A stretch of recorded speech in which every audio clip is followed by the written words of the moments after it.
Hi மக்களே, welcome to the third reports. இன்றைக்கி நம்ம தமிழ் படமான ரெயில் தான் பார்க்க போகிறோம். இந்த படம் ஜூன் 21 அன்னைக்கு ரிலீஸ் ஆகியிருக்கு. இந்த படத்தை டிரெக்ட் பண்ணியிருக்கிறது பாஸ்கர் சக்தி. இந்த படத்தில் குங்குமராஜ் முத்துசுவாமி, பர்வேஸ் மஹ்ரு, வைரமாலா, ரமேஷ் வைத்தியான்னு நிறைய பேர் நடிச்சிருக்காங்க. ஸோ வாங்க இந்த படம் எப்படி இருக்குன்னு பார்ப்போம். முத்தையாவா நடிச்சிருக்க குங்குமராஜ் முத்துசுவாமி, அப்புறம் செல்லம்மாவா நடிச்சிருக்க வைரமாலா ஹஸ்பண்ட் அண்ட் ஒய்ஃபாக இருக்காங்க. இவங்க ஒரு சின்ன டவுனில் இருந்துகிட்ருக்காங்க. செல்லம்மாவோட ஹஸ்பண்ட் முத்தையா ஒரு எலக்ட்ரிஷியன், ஆனால் சரியான ஒரு குடிகாரர். இந்த ஊரில் இருக்கிறவங்க யாருமே இவரை நம்ப மாட்டேங்கிறாங்க. இவரால் தனக்கு எந்த காசும் சம்பாதிக்க முடியாதுன்னு ஒரு சின்ன வீட்டை சுனில்ன்ற ஒரு நார்த் இந்தியாக்காரருக்கு வாடகைக்கு விடுறாங்க செல்லம்மா. சுனில் எப்போவுமே இந்த லேடியை அக்கான்னு கூப்பிட்டு ரொம்ப பாசத்தோடு இருக்காரு. இவர் நார்த் இந்தியனுன்றனால முத்தையாக்கு இவரை கொஞ்சம் கூட பிடிக்கல.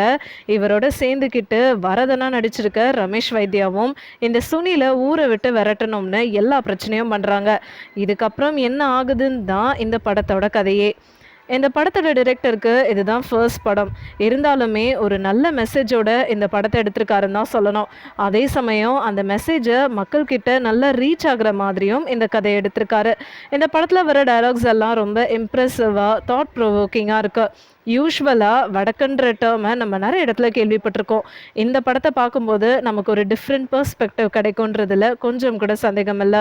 ஃபர்ஸ்ட் ஹாஃபில் இந்த படத்தை ரொம்ப ஸ்டடியாக எடுத்துகிட்டு போகிறாங்க.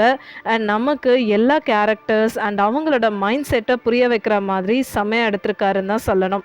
இந்த படத்தில் நடிச்சிருக்க பேர் முக்காவாசிக்கு மேலே புதுமுகம் தான்.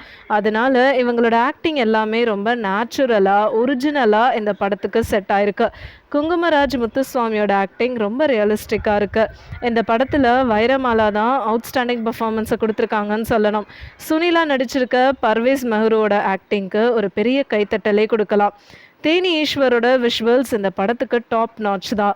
விஷுவல்ஸ் எல்லாமே ரொம்ப ரியலிஸ்டிக்காக, எக்ஸ்ட்ராடினரியாக எடுத்திருக்காரு. மியூசிக் டைரக்டர் எஸ்ஜே ஜனனியோட மியூசிக் படத்தோட சுச்சுவேஷன்ஸை எலிவேட் பண்ணியிருக்குன்னு தான் சொல்லியாகணும். ஒரு கன்வின்சிங்கான மீனிங்ஃபுல் படத்தை பார்க்கணும்னா இந்த படத்தை மிஸ் பண்ணிடாமல் பாருங்கள். இந்த வீடியோ உங்களுக்கு பிடிச்சிருந்ததுன்னா லைக் பண்ணுங்கள், ஷேர் பண்ணுங்கள், சப்ஸ்கிரைப் பண்ணுங்கள் அண்ட் மறக்காமல் கமெண்ட் பண்ணுங்கள்.